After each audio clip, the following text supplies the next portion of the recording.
Salut tout le monde, aujourd'hui on se retrouve avec la critique du manga Les Mémoires de Vanitas. Donc juste avant de commencer la vidéo, ça fait longtemps que j'ai pas sorti de vidéo de critique, voilà, parce que j'avais pas forcément de manga à critiquer, voilà, en fait j'avais pas forcément d'idée de manga à critiquer. Donc du coup voilà, je me suis dit pourquoi pas vous faire une critique sur ces deux premiers tomes des Mémoires de Vanitas. Donc on va tout de suite commencer.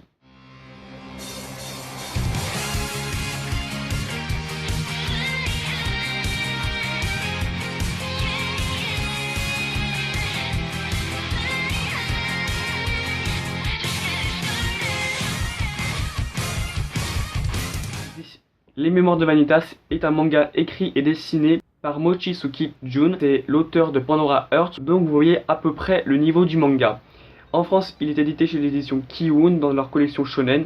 C'est un shonen de genre aventure fantastique, il y a 3 tomes en France et au Japon, et le manga est toujours en cours. Le manga se passe fin 19e siècle, Paris est en plein émoi suite aux attaques répétées de vampires. Pourtant, la règle d'or de leur communauté est de ne pas s'en prendre aux humains. Le mystérieux semble ronger ces créatures immortelles. C'est en cette période troublée que Noé arriva dans la capitale. Né suceur de sang, il suit la trace du grimoire de Vanitas, artefact légendaire craint de tous les vampires. On dit qu'il permet à son détenteur d'interférer avec ce qu'il y a de plus sacré pour eux, le nom véritable, symbole même de leur vie. Le modifier veut les rendre fous, voire les anéantir. À bord du vaisseau, Noé fait la rencontre d'Amelia. Alors qu'il l'aide à se remettre d'un malaise, tout s'emballe. Elle perd la tête et révèle sa nature de vampire devant tous les passagers. C'est alors qu'entre en scène un mystérieux assaillant se présentant comme Vanitas. Il dégaine le fameux grimoire et apaise la folie de la jeune femme.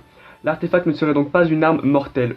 Vanitas, hérité du nom et du pouvoir du créateur du livre, a une mission: sauver les vampires de la malédiction qui pèse sur eux. Donc, comme vous avez pu le voir, rien qu'au résumé, ce manga est vraiment complet.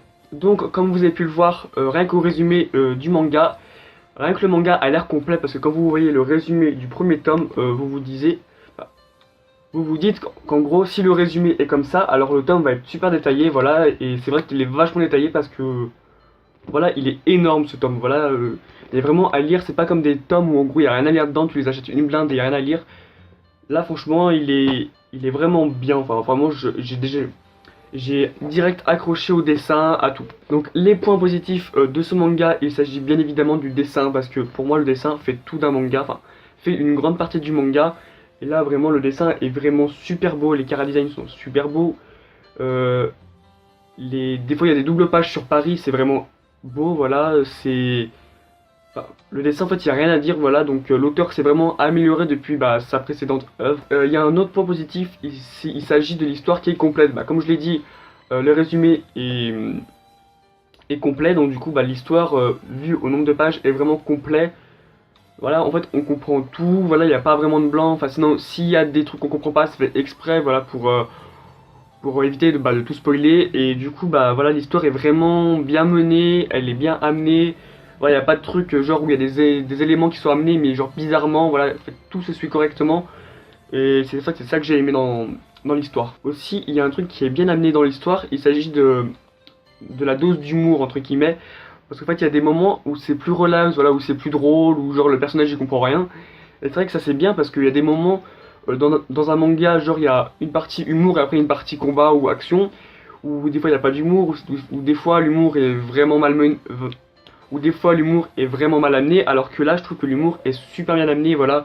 Il est présent sans trop gâcher le moment, enfin en gros il est super bien amené. Ensuite il y a le concept, comme je l'ai dit dans le résumé, du nom véritable des vampires. Voilà, en fait j'ai trouvé ça super intéressant parce que le fait qu'un vampire, si on lui modifie son nom, il devient complètement fou ou peut carrément mourir, j'ai trouvé ça super intéressant. Et donc du coup je me suis dit voilà, ça pourra amener à des moments critiques, voilà, parce que genre si on a, voilà, parce qu'en fait si le livre des Mémoires de Vanitas est amené, enfin en gros si en faisant le bien comme le mal, et donc du coup c'est ce que j'ai aimé, voilà, parce qu'en fait le livre peut faire le bien comme le mal. Voilà, en gros c'est pas un livre, oh là là il fait le bien, il fait le mal.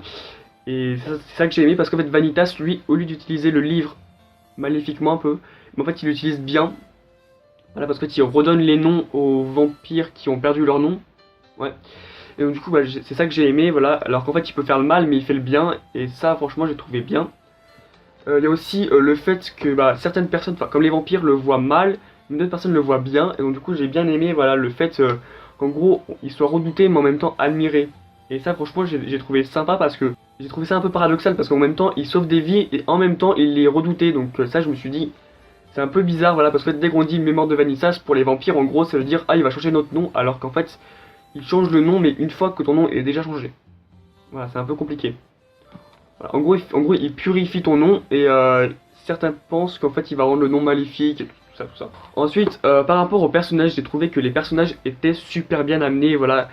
Ils ont des caractères vraiment distincts, on sait vraiment que c'est eux. Le chara design est parfait pour moi, enfin pour moi le chara design est parfait.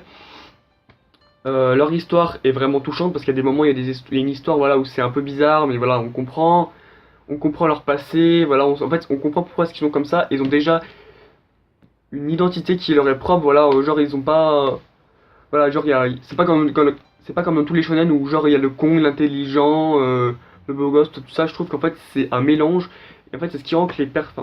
Et du coup c'est ce qui fait que les personnages sont super réalistes. Ensuite il y a un truc genre pour 7,90€ le tome, il y a vraiment rien à dire. Voilà, par exemple il y a rien à dire parce qu'il y a des tomes où tu les payes 8€, ils font allez 7 pages, tu te dis il y a une embrouille, hein. Donc là j'ai trouvé ça super sympa, voilà, parce que ou des fois tu payes, voilà, en fait, ou des fois cette grosseur là tu la payes 10€.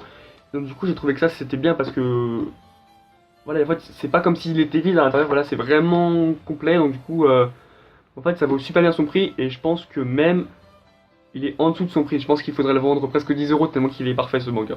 Mais bon, ça va aller, 10€ pour mon porte-monnaie, ça va aller. Ensuite, pour les points négatifs, je trouve qu'il n'y en a pas parce que on a fait le tour des points positifs, enfin on a fait le grosso modo, hein, le tour des points positifs, et les points négatifs, il n'y en a pas vraiment. Enfin, sinon c'est vraiment du chipotage, j'en trouve pas. Vraiment, j'en trouve vraiment pas. Peut-être que des fois, peut-être qu'au début, l'histoire a été longue à amener, mais voilà, si c'est pour arriver au tome 2 à vraiment un truc pas parfait, mais proche de la perfection, je trouve que c'est vraiment, voilà, si le début de l'histoire est lent mais qu'après c'est ça carbure, je trouve que c'est bien, mais genre que si c'est lent ou sinon que ça va trop vite, enfin voilà. Donc du coup bah, je trouve qu'il n'y a pas vraiment de points négatifs à dire et donc voilà. En conclusion, je peux dire que ce manga est vraiment complet parce que l'histoire est là, le dessin est là, la narration est là, enfin tout est là. Et en fait, je pense que ce manga est l'un des meilleurs mangas, sans mentir, hein. Je pense que ce manga est vraiment l'un des meilleurs mangas de l'année 2017, enfin des nouveaux mangas de l'année 2017, parce que en fait, il y a vraiment eu des bons mangas, mais celui-là, je trouve qu'il surpasse un peu tout le monde, parce que, en fait, je sais pas, rien qu'aux couvertures, vous voyez qu'en fait, ce manga va vous donner l'envie de le lire. Donc du coup, voilà, et vraiment, je vous le reconseille, voilà, si vous devez commencer une nouvelle série, je pense que vous devrez commencer... Je pense que vous devriez commencer celle-là parce qu'il n'y a vraiment rien à dire et voilà, on prend du plaisir vraiment à le lire. Donc du coup j'espère que cette vidéo t'a plu, n'hésite pas à me dire dans les commentaires si tu veux plus de vidéos critiques et on se dit à plus pour une prochaine vidéo. Bye.